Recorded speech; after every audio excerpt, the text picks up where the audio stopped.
All right. Good morning, everybody. Welcome in. Here we are on House Edge Live on Casino Gaming TV, soon to be on Casino Gaming Central. Good morning, everybody. Happy Thursday. Wow, it's Thursday. I said it yesterday. This week is flying by. But I got some good stuff to show you today. Actually, I was what I showed you yesterday. If you watched live, we went over this idea that we have about this sort of risk assessment and what happens after that. I put pen to paper last night and I actually wrote out the full code for it. So I want you to see in a little bit here what that looks like now. I think you're going to really like, I hope, what I came up with on that. So be ready in the comments to kind of give me your thoughts on it. But today we're going to jump into a couple of things. We're going to talk, of course, about the bridge. Whoop, I'm in the wrong page. What is going on over here, dude? We have to go. Oh my God, I lost the thing. Hold on a second. I got to go way back. There we go. Wow. I was on the wrong page. Sorry about that.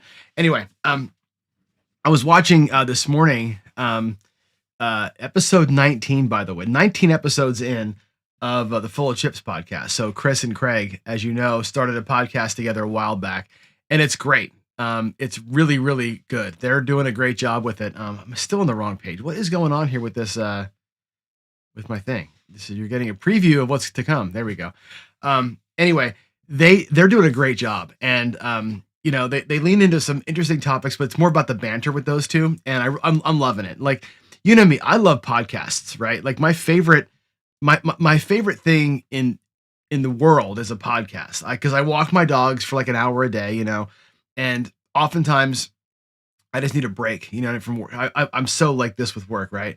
And I'll just lay down on the floor in here. Like, I literally have a pillow sitting right next to me. I'll lay down on the floor and I'll throw on the Color Up podcast, or I'll throw on Casino Tears, or I'll throw on the Full of Chips podcast. Just listen for an hour and just kind of like zone out a little bit. I love those guys. They're so good. Anyway, if you're not on that, go search YouTube for it. Cause I'll tell you what, YouTube right now has really effed things up. Their algorithm has jacked up. I was talking to Greg at 555 on the phone yesterday about this. He's like, man, your channel's struggling. I'm like, I know. My channel's really struggling. Like, and I was talking about Ken's channel the other day too, because Ken's channel is also struggling. Like, struggling is the wrong word to use, but like right now we have 20 people watching, right? This show used to get 50 something people watching. Part of it's because I'm boring, and I get that, right? Part of it's because I'm not giving you clickbait titles that say guaranteed ways to win. I get that. But really, that's YouTube's problem. YouTube does a terrible job anymore, I think, of giving you quality content. Like, they're all about the subject matter, not about what you subscribe to. So it used to be, I get up in the morning and look at my feed on YouTube, and I'd have George from CY, I'd have Joe from Craftmaster Journey, all the people I actually subscribe to, all their stuff, and then stuff like them. Now what I get is a bunch of crap about random gambling shit and politics. I have to search to find Joe's podcast every day, or Joe's morning show. It's very hard to get what you want out of YouTube. They're doing so much AI to get you what they think you want. All of our shows are suffering. It's awful. But we deal. So if you haven't seen the Full of Chips podcast, go find it. Go search Full of Chips podcast. You'll find it. Get subscribed. Let's get those guys' views pumped up, because they are putting in a lot of work and they deserve it, I believe. So get on that if you can. Corporate YouTube, you're 100% right, man. All right, yeah. Ken, the bridge is important no matter what people say. It is the most important thing. As a matter of fact, I have to go back a screen to get you there. I did it again. I keep going the wrong direction with my little cursor thing. Why is it doing that? There we go. All right.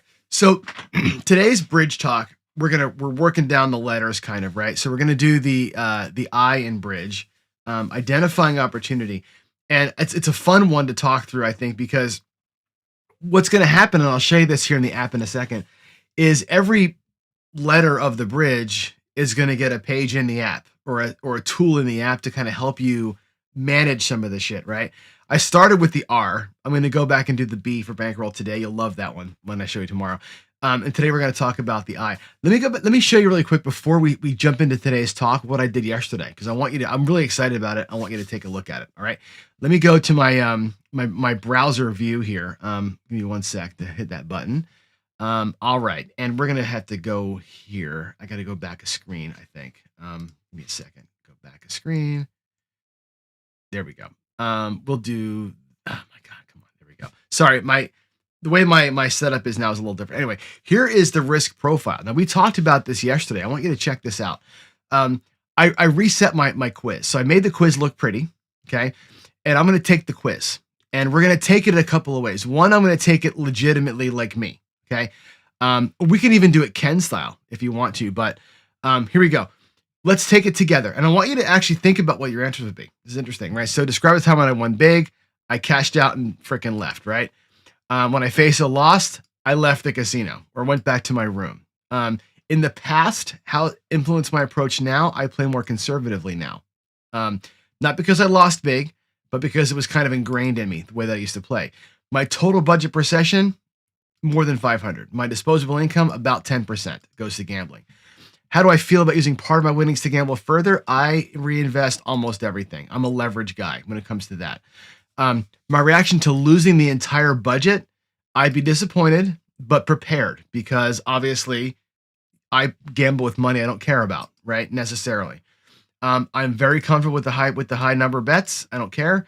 When losing or choosing between low house edge and high house edge, I do a pretty good mix. I don't run math, and I don't go crazy town either, right? So I kind of run the middle there.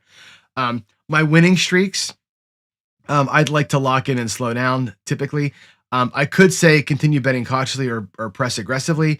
I lock in the profit, typically speaking, and then I restart. So this is a tough question for me to answer with the right one. I'm going to go with the first answer today. My primary motivation is to a little bit of fun and some profit. And my budget, I always set a win-loss goal and I always stick to it legitimately. And I gamble pretty regularly. Typically my sessions are about an hour. I don't stay very long. My wife would answer the 7 hour, I think, because she's a camel in the casino. And after a loss, I reduce my bets or stop playing. Now, when it's all done, it gives me a score, right? My score here is a moderate, and it gives me some characteristics about me, right? A mix of conservative and aggressive. I have a flexible approach, balanced entertainment with profit goals, willing to take a calculated risk when the conditions favor me, right? This pretty much describes me. I'll take this again and I'll pretend that I'm Mr. Aggressive or Mr. Whatever. You'll see the difference. Anyway, what this rolls into then is this way to simulate a strategy. And we're going to compare 4 ways to bet, okay, in parallel with different bet sizing, okay? And we're just going to do 100 trials. That's it, of even money bets. Doesn't matter if it's pass, don't pass, banker, player, blackjack, whatever it is, right? We're just going to do an even money thing just to show you the differences between in risk with different strategies. Now I'm going to set myself with $1,000 bankroll and a $5 or let's say a $10 minimum table. Now look what it does here. Because I'm moderate, it sets my win goal at 40% and my loss limit at 30%.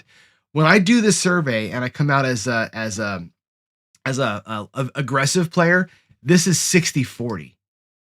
When I do this and I come out as a conservative player, it comes out as 20-20. Like it knows how to set your win goals and loss limits for you based on your risk profile. So based on your answers, it's suggesting win goals and loss limits to you, which you can change, right? We'll start the comparison. And now we get 4 strategies. We have flat betting, the 1-3-2-4, a 3-leg parlay, and the ladder parlay. And these are increasing levels of aggression. Okay. I'm moderate, so I'm going to be in here. I'm probably going to replace the 3-leg parlay with a regression up and pull. I'm not sure where to put that one, if that's a conservative or moderate strategy, because it does take more money to get into it, but it's a conservative way to keep playing. Anyway, watch this. We're going to go ahead and do, we'll do 100 trials. I want you to watch these things go. Watch the one it recommends we play a 1-3-2-4 based on us being moderate. Okay, that's why it's a different color. But watch the volatility. Just 100 rolls, it won't take very long. Watch how these things go. The flat betting will stay right here in the middle most of the time. You'll see that. The ladder parlay will be up and down wild swings. The ladders are crazy town in terms of volatility. That's why it's a high risk strategy for a very low reward. It's very interesting. Here we go. Let's autoplay it for 100 rolls. We'll go fast. Watch how these things kind of look at the ladder parlay all the way down. The flat betting is kind of staying in the middle, downtrend in here. Nobody showed a profit. It looks like not one player got to a profit. Well, I guess the ladder parlay got to 1,400 at one time, right? So here we go. The max reached for this one was 1070. The max reached here was 1040.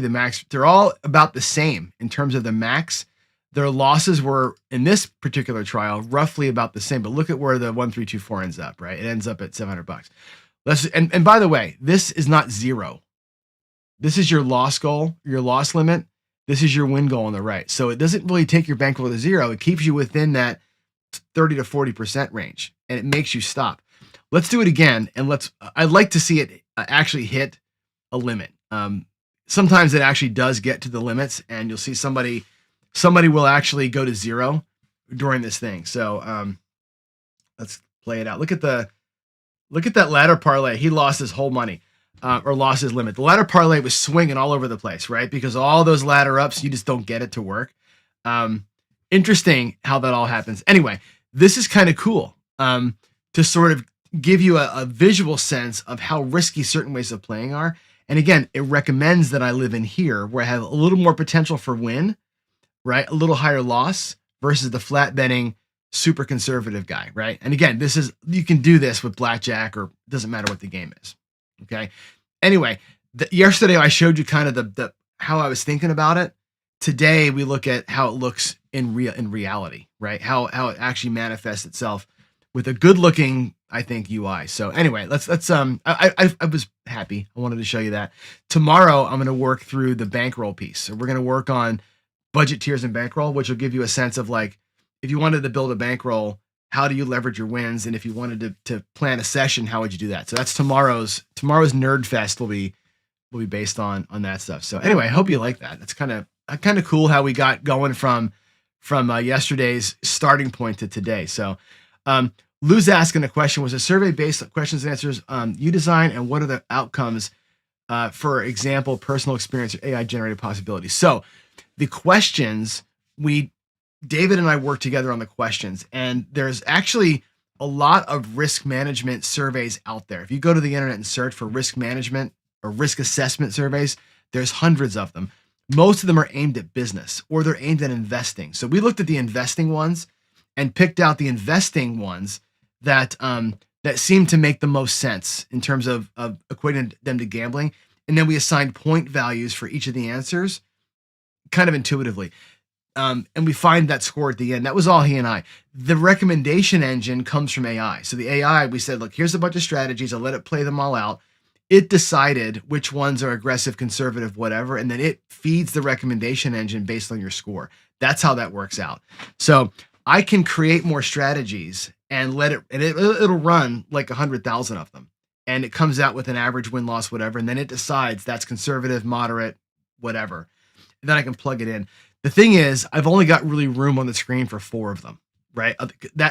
More than 4, and your eyes can't follow the little things.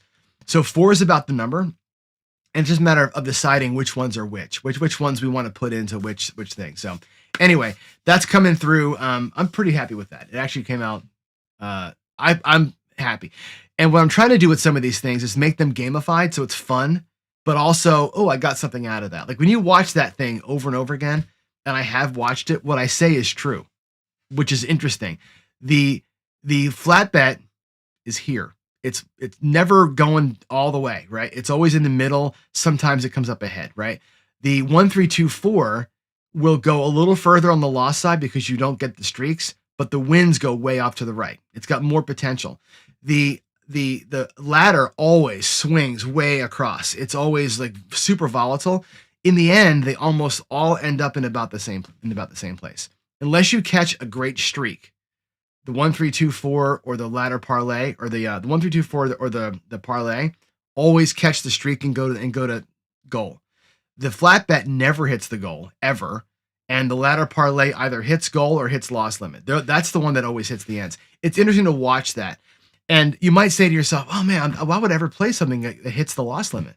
Well, you play it because of the potential. That's why you play that.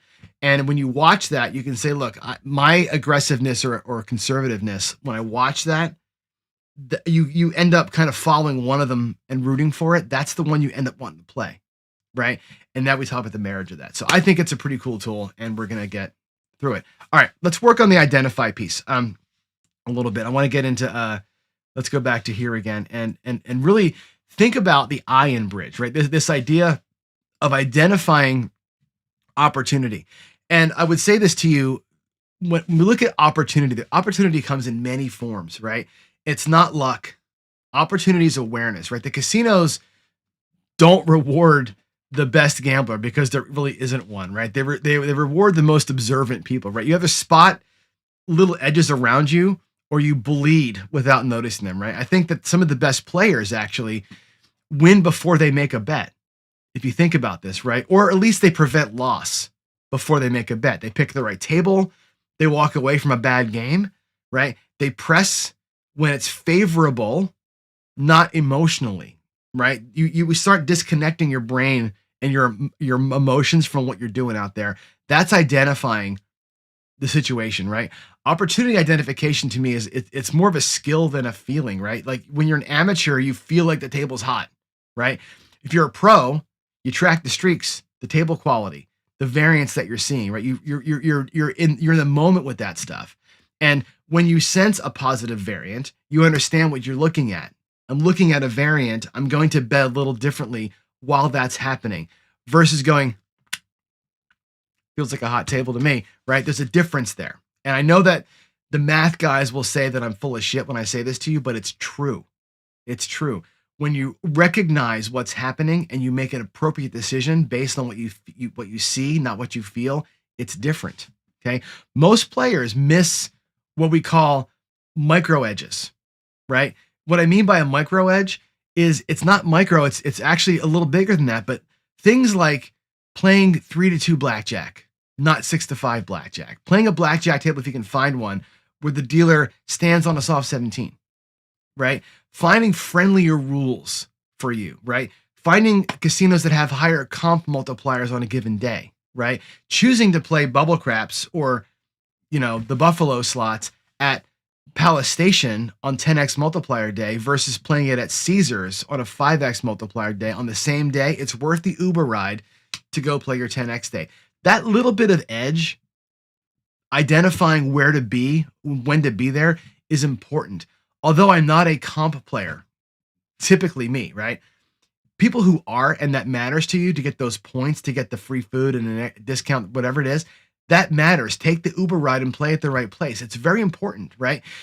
If you waste this potential edge, you play at a bad payout table or a high minimum table, or dealers are slow. If you're a card counter and you're playing at a break-in house, you're an idiot, right? Card counting only works, and it's a tiny edge, but it only works when you're getting massive hands per hour. You got to be with a fast dealer. You got to get a guy that's giving you 80, 100, 150 hands an hour. You can't be counting cards at a break-in house.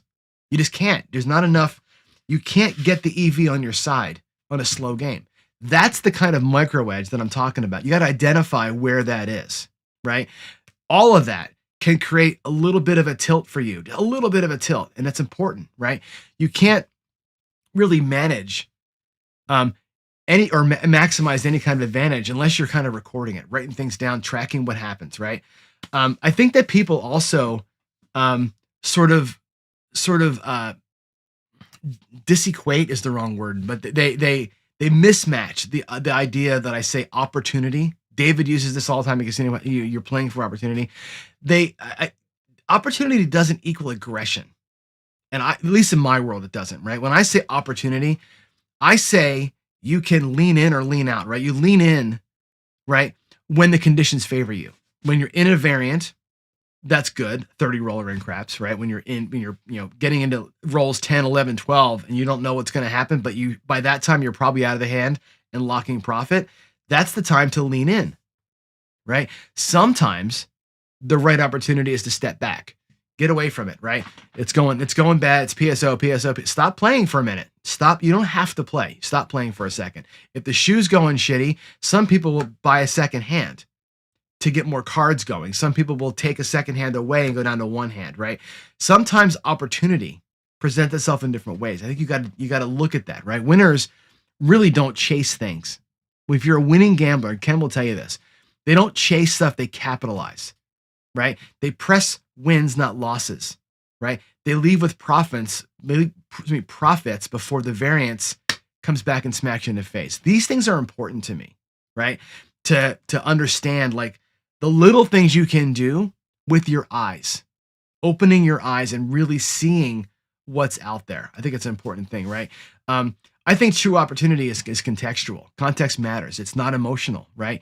When you're in a win streak and you've got a bankroll buffer, i.e. you're in profit, that's when you press. If you're in a losing streak or your bankroll has shrunk, or God forbid, both are happening at the same time, you conserve, right?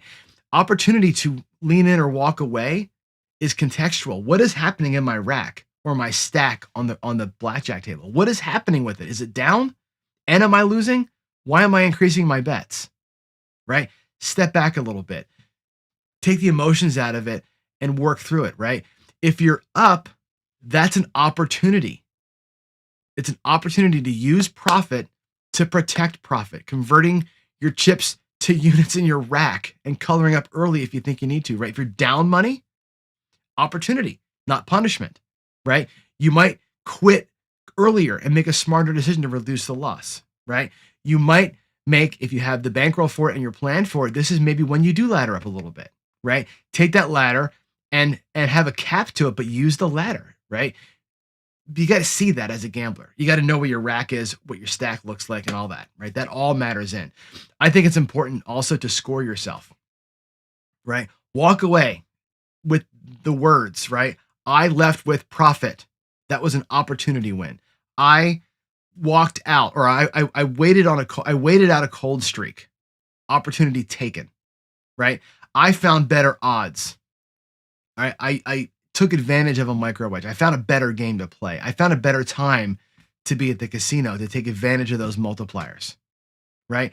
I played with opportunistic skill or whatever on a cruise ship to make sure that I lock in that reward. I think all those things to me marry up. Opportunity is your eyes, right?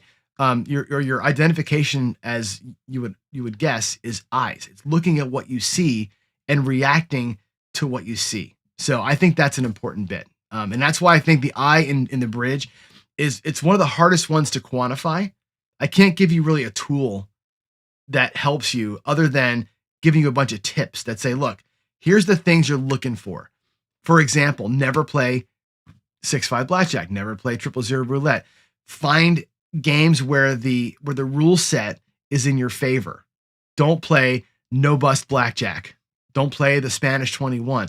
Things that are designed to hurt you, you should never go to. My local casino, there's only one blackjack table that's regular rules. There's 5 other ones that are all bullshit rules. I don't play those. They're always loaded. All the locals love the crazy rules. I will never sit at those tables. I will only play at the one, right? Is that, that's opportunity. That's to me taking advantage of what I see, right? It's a skill. My eyes can see that. My brain can do the quick math. And my discipline says, do not play just because there's an open seat over there. Play at the good table. Play at position 1 at the good table. And I will wait that shit out if I have to.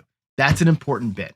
All right. So there's my chat with you on the eye of bridge, the identification piece. Now, I do want to talk a little bit about something that I think this was James Newberry brought up in comments yesterday. I want to make sure that we talk about this. It's very interesting. And this also came up in my conversation with Greg from 555. And I want to give you a quick 5-second table demo here and to show you a thing. Let me go to the desktop view and straighten I don't know why my camera's a little bit crooked. Anyway, here we go.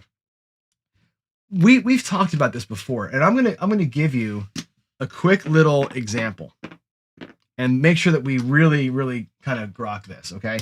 When you're doing this, okay, there are people, by the way, who say that this is a stupid bet.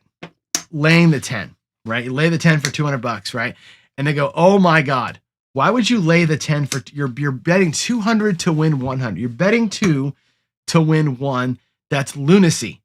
It's crazy town to make that. And I know guys who just only do that. That's their only play. Let's lay the 10. Waylon, right? We'll do this, right? And you'll say to yourself, why would you do it? Why would you bet more to win less? It doesn't make any sense, right? Even though you're the favorite here, okay? You're the favorite, winning more or betting more to win less. It makes no sense. Okay.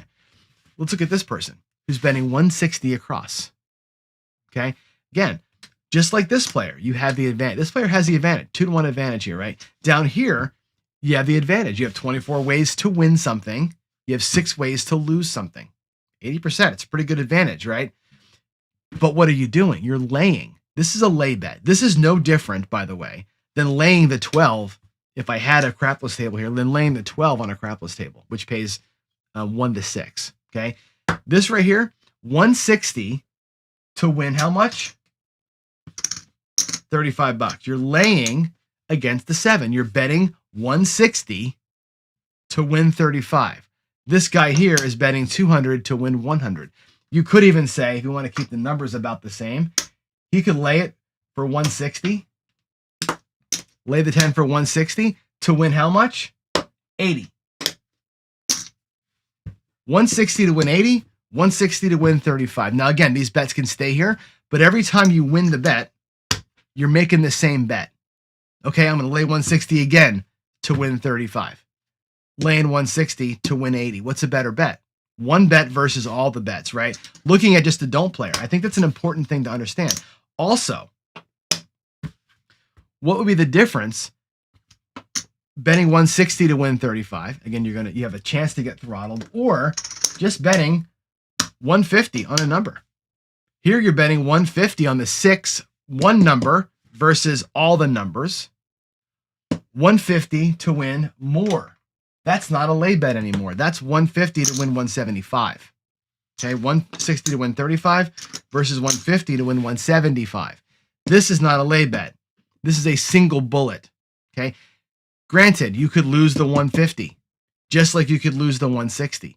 And most people who play the 160 will lose either 160 or 135 or 100 or 60, right? As you get more wins, you're losing less when the 7 comes, but you're continually laying it. And it takes 4 hits or 5 hits to get this to actually be even. This just takes 1. Granted, you are a 6 of 5 underdog or a 5 to 6 underdog up in here, but 1 bet to win more than the bet versus 6 bets to win a whole lot less than the 6 bets. This is a lay on the 7. Don't ever forget that. I think it's very important to not forget it, what we're doing here. The across bettors have more, to use the word, opportunity to take advantage of a streak, whereas the single bet players have a better opportunity to win money on the number that's it. All right, there it is. All right, 150 on the 6 pays 175. That's what it pays, right? 156 and 8 pay 175, 125 and the 5 and 9 pay 175. So that's it. All right, you don't understand John's math on the lay payout. Which one don't you understand, Jen? I'm looking at the chats right now, so I want to go back to that question.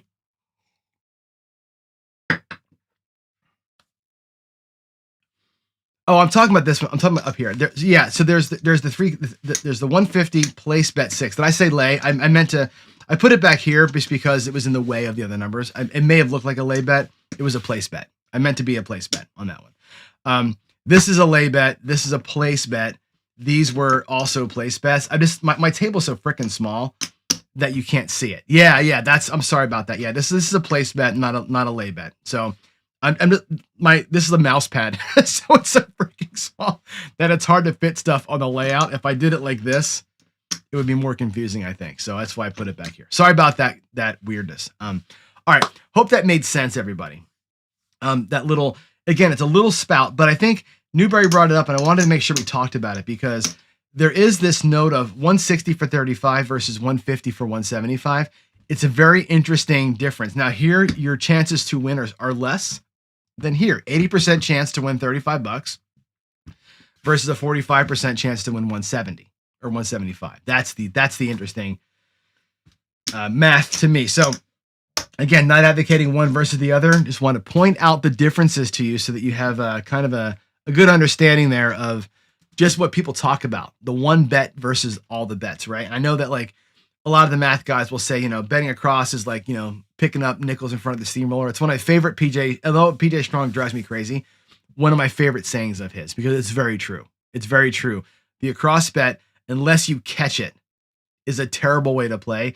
The across bets, I think, unless you're going to be team playing, or unless you're going to be starting as low as humanly possible, and you're going to just do the across bets for the sole reason of catching a crazy run, you should never do the across bets out of your pocket. That should be a when I win, I go across, not let's go across, right?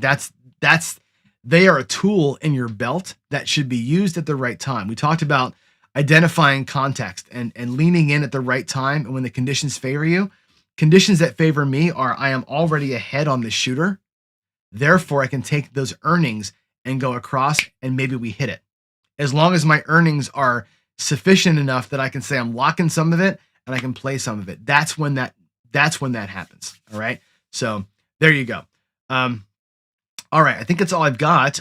We can do some questions really quick. I think I answered them all, but let me just go do a quick PC search in the chat. There's none. I see no questions other than what Lou had asked me already. Let's see. I'm going to kind of zip through real quick and see what else is here. The screen is blurry. Was my screen blurry?